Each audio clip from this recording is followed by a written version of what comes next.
বাংলার সোনায় মোড়া এক স্বর্গীয় দরওয়াজা, যা আসলে ছিল বিভীষিকাময় মোড়ল ফাঁদ।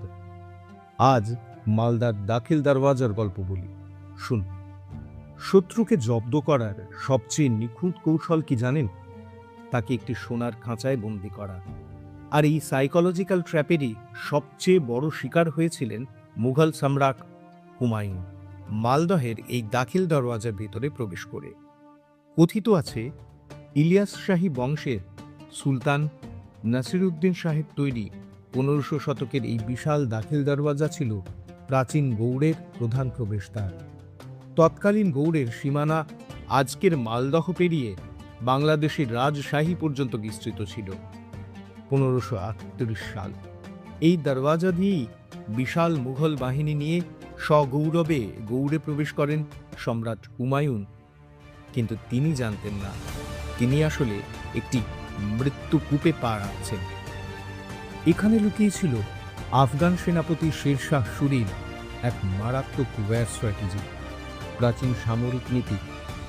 গোল্ডেন ব্রিজ সাইকোলজি কাজে লাগিয়ে শেরশাহ ইচ্ছে করেই গৌড় শহরকে অরক্ষিত রেখেছিলেন।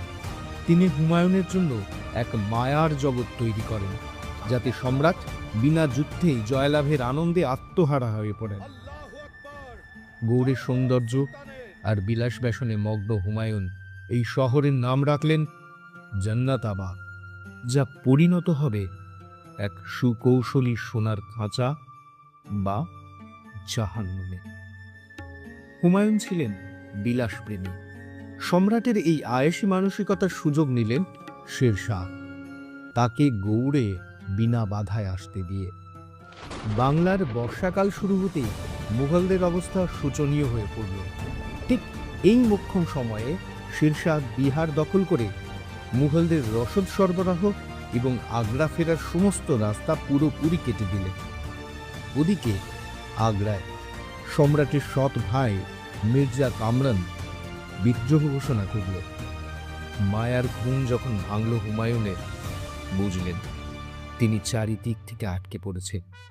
দাখিল তো হয়েছেন, নিকেশ হওয়া ছাড়া নিকাশ তো নেই।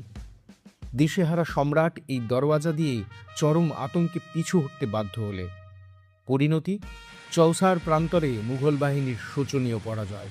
প্রাণ বাঁচাতে মরিয়া হুমায়ুন নিজের ঘোড়া নিয়েই ঝাঁপ দিলেন প্রমত্ত গঙ্গায়। খরস্রোতা গঙ্গায় সলিল সমাধি প্রায় নিশ্চিত। ঠিক তখনই নিজাম নামের এক সাধারণ ভিস্তিওয়ালা, অর্থাৎ জলবাহক, নিজের জল নেওয়ার